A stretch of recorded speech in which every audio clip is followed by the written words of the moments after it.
What's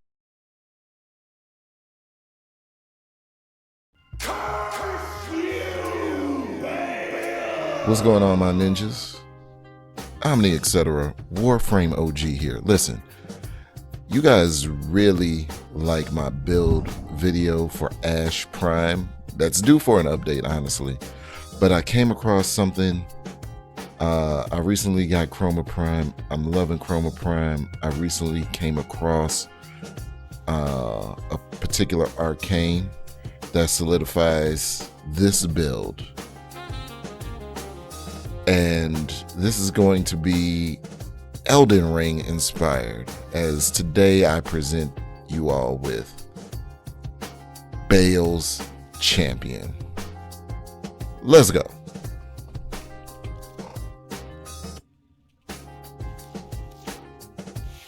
Real quick, hit the like, subscribe, all that good stuff.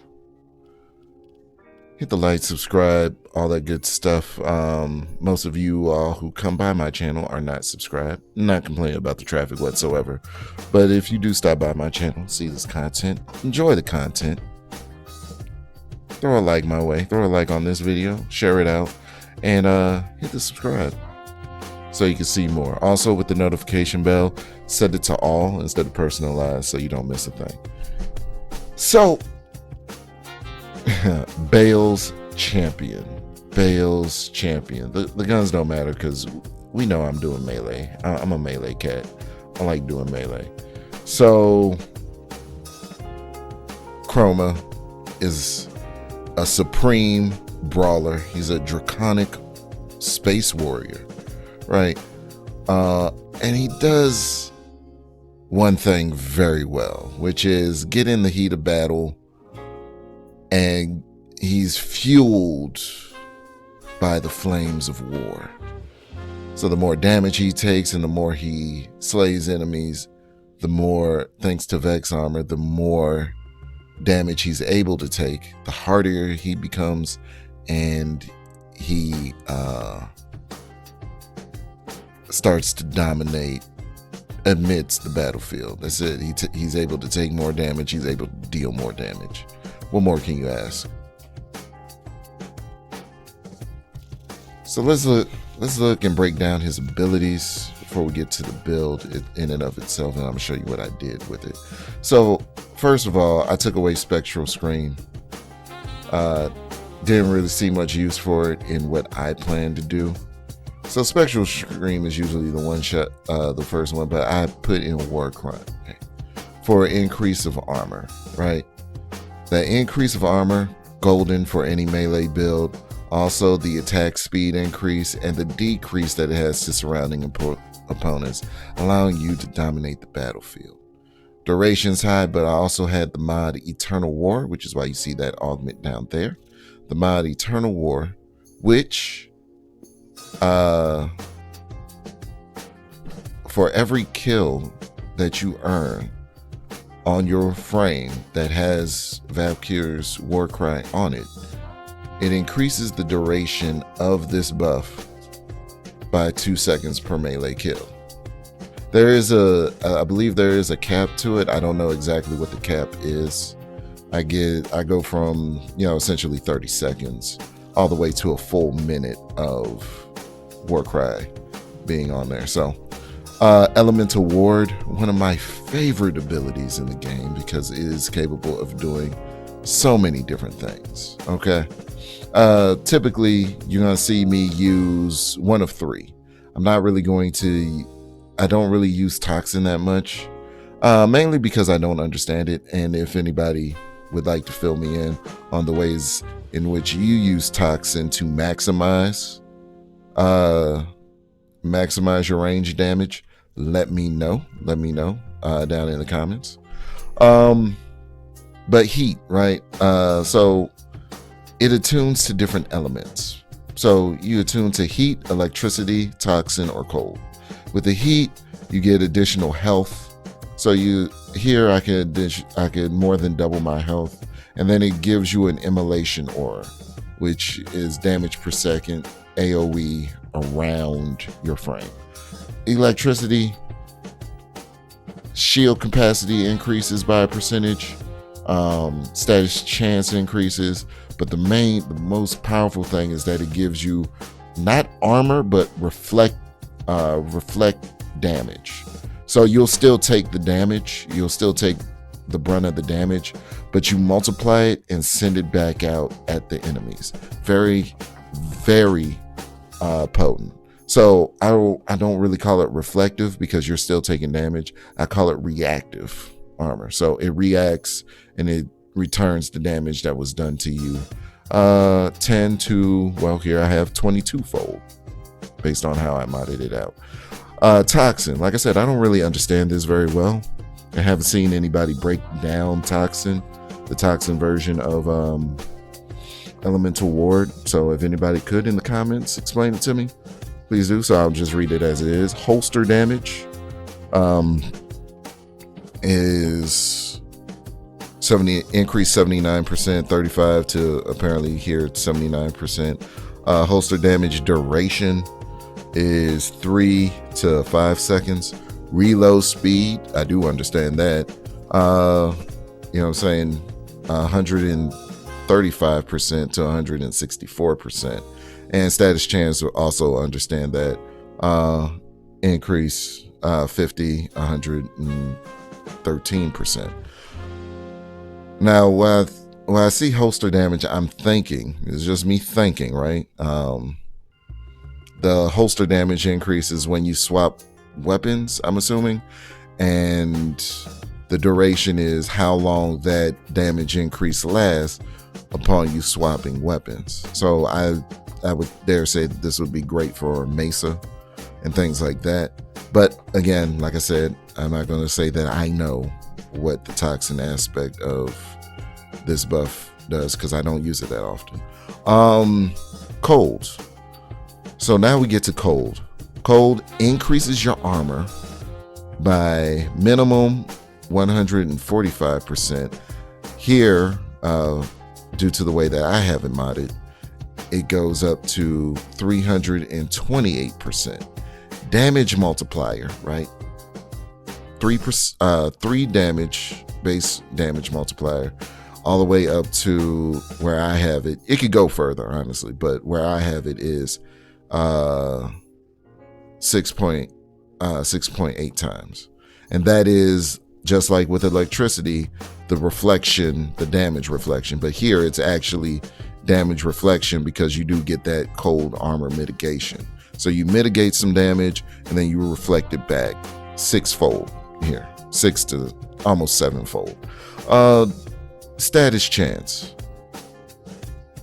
25% to 56 where I have it at now. All right. Vex armor.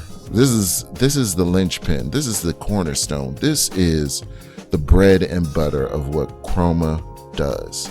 All right. The ability for him to thrive in the chaos of battle. So with Chroma, you toss this buff on and initially it does nothing. But the moment you take damage to your shields, it increases your armor. The moment you take damage to your health, it increases your damage. What more can you ask for? On top of it, this used to not be the case, but now it is the case. Now you get a boost based off of your melee and range kills. So you get an armor boost for melee kills. You get a range boost per range kills. You get a damage boost per range kills. All right, what more could you ask for? So the more he's in combat, the more he's either taking hits or wrecking enemies, he gets more powerful. And that is going to be come into play when we talk about the mods and the arcanes, as well as the archon shards. Effigy, right? Effigy, it's cool. It essentially you shed your pelt to create a draconic turret. So while you are out doing what you do as Chroma, living in the heat of battle, you now have a draconic turret dealing damage,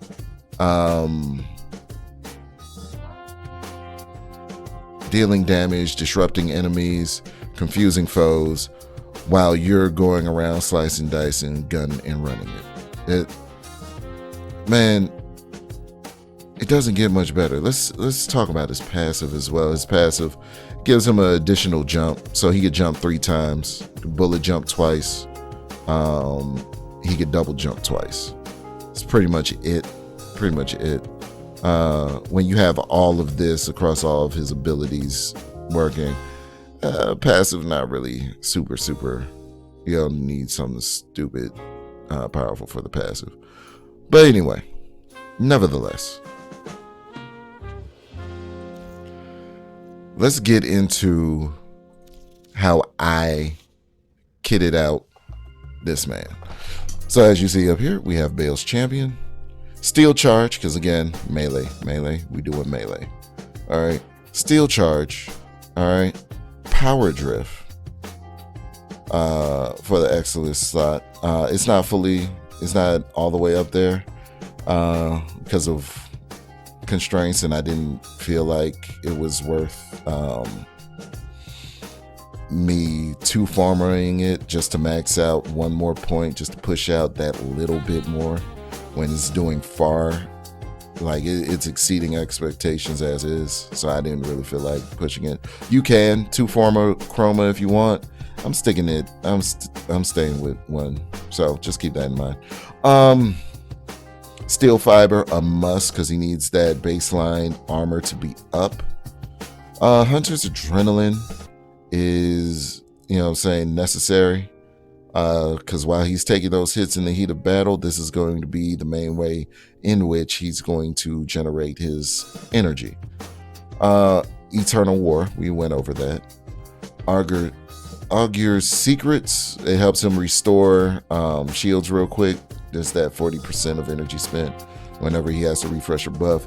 It helps reinstitute shields so that he can continue to build up that armor to the max point when he might not have armor anymore. Pop on a buff, now you all of a sudden have some armor. Now all of a sudden you have some shields. So you might not have any shields anymore. You pop a buff, you spend energy, now you have some shields for the enemy to tear into that builds your armor. Right, vitality. Need that health up, because if you're going to be in the heat of war, in the heat of battle, you need to be somewhat hardy of a warrior. Prime continuity, because all of his abilities are buff base. You need that duration to be up. It is what it is.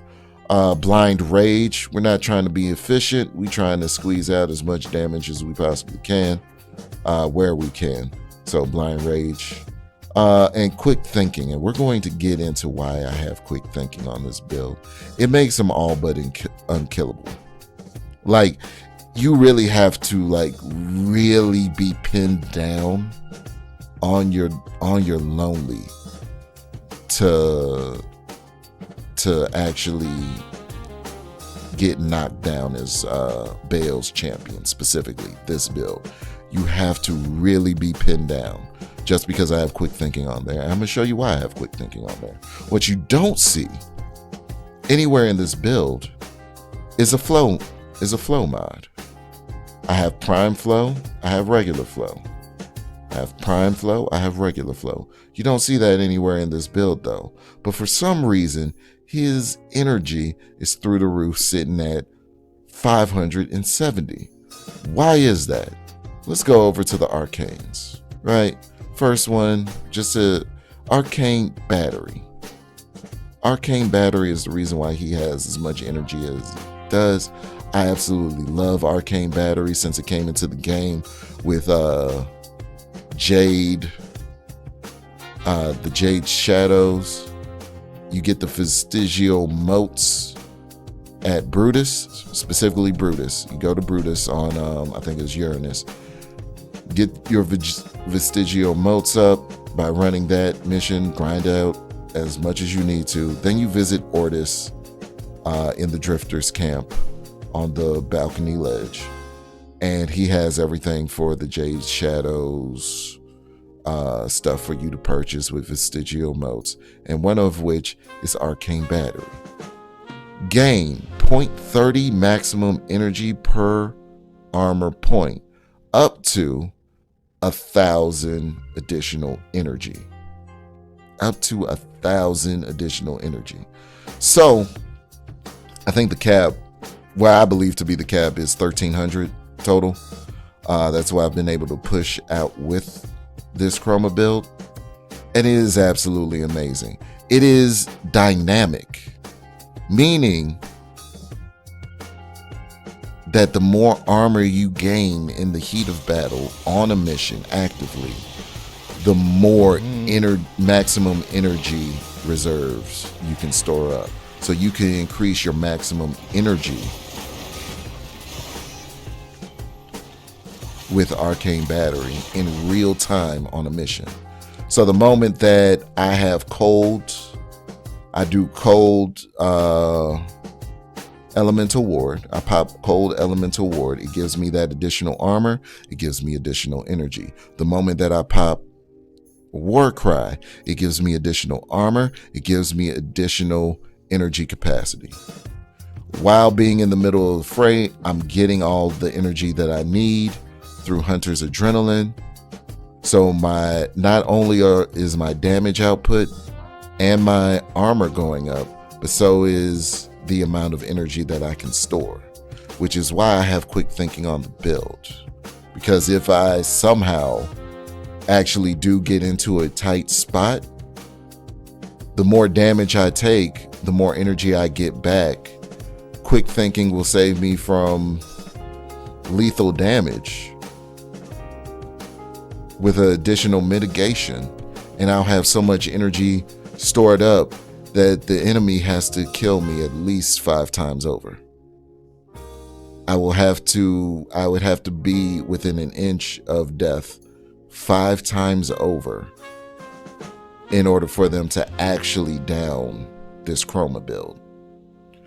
And it's doing so much damage by way of Vex armor, by way of, we're going to get into why it's also going to be doing so much damage by way of everything else.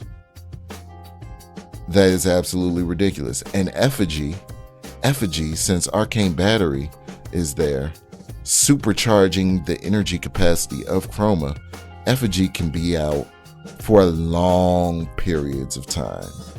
Super long periods of time.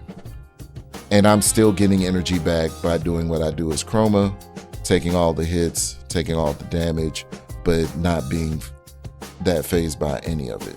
Next, Arcane Reaper. I need more Arcane. I need to get more Arcane Reaper so I can max it out. At the max, it would give me 24 health regen and even more armor for 10 seconds upon melee kill. And I'm going to continuously be having melee kills, so that's just going to be a bunch of health regen up at all times, a bunch of armor up at all times, additive and then multiplied by everything else going on in this build. So this guy does not go down without the hardest of fights. And that's why I named him Bayle Champions, because Bayle is the hardest boss in Elden Ring. And he kind of looks like the son of Bayle. I'm not like the color scheme is kind of Bayle-like. So it was easy to bring it up. So what I did from the aesthetic standpoint, right, is that I made sure that anything lightning, I wanted him to use lightning. So anything like electric base, it had to have that beautiful red electricity going off. So here for the Sun and Moon build, right? The Sun and Moon build, of course, we have Mountain's Edge on it, Master's Edge for the Tennokai, because I don't want to I don't want to spend combo points at all to get off heavy attacks, and the additional 60% heavy attack boost is nice. We're going elemental because it's a build that's going to take advantage of the elements. So because we have melee influence, of course we're going with lightning, electricity damage. So shocking touch on here. We use galvanized elementalist. That increases status damage, and on melee kill increases status chance, as well as weeping wounds for increased status chance per combo multiplier, right? And that goes across, these two go across not just one status. So it's not just going to be electricity boosted here, but also every other regular form of damage, every other regular status effect is going to be boosted as well. So impact / puncture is going to put this percentage well over 100%, and as you read here, values over 100% have a chance to inflict multiple status effects at once. So what's going to end up happening is that at max stacks, and max stacks of weeping wounds, max stacks of galvanized elementalist, you'll have 2, maybe 3 elements status effects on the enemies, right? Just through the blade alone, and through melee influence putting electricity on everything. But also depending on what element you have going on chroma in and of themselves, that reflection, especially on ice chroma, for elemental ward, ice elemental ward, the reflective damage is also going to proc status of cold. So not only are you going to have electricity, you're going to have cold, you're going to have impact, you're going to have slash, you're going to have puncture on the enemies in your direct vicinity. Condition overload increases melee damage per status type affecting the target by 80%. So 80% is per status effect. I just listed off 5. So 5. So essentially you're going to have at most 5 times 80. When you have 5 times 80, right, you're going to have upwards of 400% additional damage. 400% additional damage through this one mod of condition overload. So whether or not you actually have this, whether like you could replace this with a regular damage mod, something else, maybe heavy attack. Where's the heavy attack for? It's pretty far down. Like spoiled strike, you could put spoiled strike here, save you some points, put some points into some other things to increase damage, or you could just do crit damage or something else that boosts damage overall over here for in replace of the ribbon. The ribbon isn't doing a majority of the heavy lifting, believe it or not. It's condition overload. The ribbon is nice, don't get me wrong. Crit chance and melee chance at the same time. Combo duration goes down on this particular ribbon, but I counteract that with drifting contact, which also gives me additional status, which is why I'm sitting at 28. And when weeping wounds and galvanized elementalists do their thing, it's going to supersede 100. So it's going to give me multiple stacks, multiple instances of different status effects. So what'll end up happening is that you'll be doing so much damage so quickly, because this is a 1 attack speed weapon, that, and also you have Warcry increasing your attack speed further, so that you'll just be going through enemies, and most of the enemies that you're going through in front of you already have damage being done to them via melee influence. When melee influence is triggered either by your weapon or by the cold ice elemental ward, right? Then you already have weakened enemies. They're staggered, they're stunned, they're slowed down. They're probably at 75% or 50% health by the time you reach them. And melee influence procs multiple times, so you'll probably hit one mob or hit several mobs, and it will continuously deal out damage. By the time you get to the last mobs in the room, they're already half dead or 75% on their way in the grave. So it will only take one tap, a bunch of one taps, just to connect them to Jesus's Wi-Fi.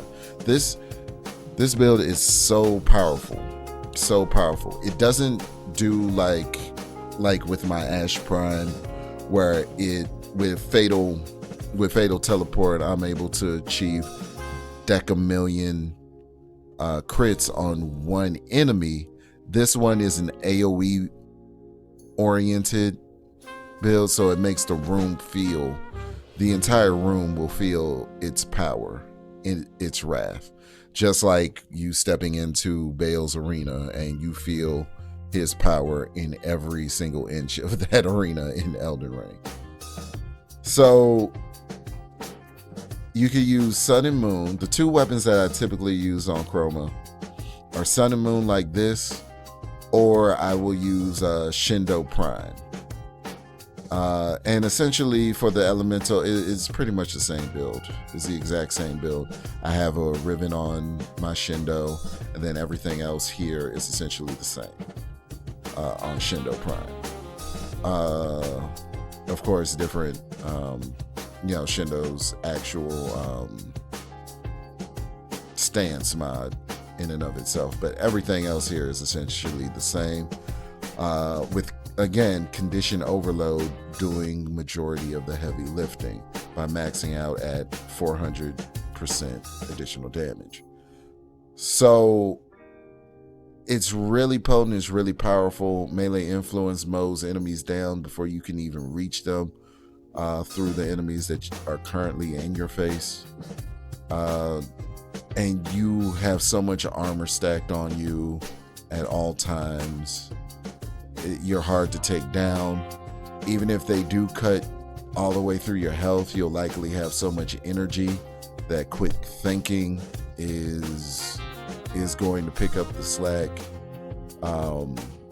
and act as your health bar for a time, while you're building back your health, while you have ridiculous amounts of armor on you, mitigating damage, while you're still mowing down enemies. I made this frame as hard to kill, dare I say as hard to defeat as Bayle himself. I made this build as difficult to deal with as Bayle the Dread himself, and I absolutely love it. It's very fun. It's an Elden Ring inspired build. It's not really meant to. I'll try it in Steel Path. I mean, no, this is already Steel Path ready. It's solo Steel Path missions just fine. But I'll try it in a Circuit if I can. If I could ever get Sun and Moon and Chroma together, this build of Chroma together on the same run, I will definitely let you guys see the footage. I'll record it instantly. It doesn't matter what I'm doing that day. If I could get this build into Steel Path Circuit for Devuri, I'm doing it instantly. I don't care what's on my schedule, just because I know it would be entertaining for you guys to watch. I'm gonna record it in HD. I know my last one, the nearly 1 billion crit Ash Prime on Circuit Breaker, it was a little bit choppy. I'm gonna make sure I'm gonna get this in HD because I absolutely love this build. It's extremely fun. You can have effigy up for ridiculous long periods of time because you're always building damage by always being in the fray. You have massive reserves of energy. and your buffs last for quite a long while you're just mowing down enemies, and the entire army of enemies coming at you feels your wrath from in back of the foray. Like even the ones in the back of the back get hit by it, because melee's influences range is so long, so far reaching. So you really see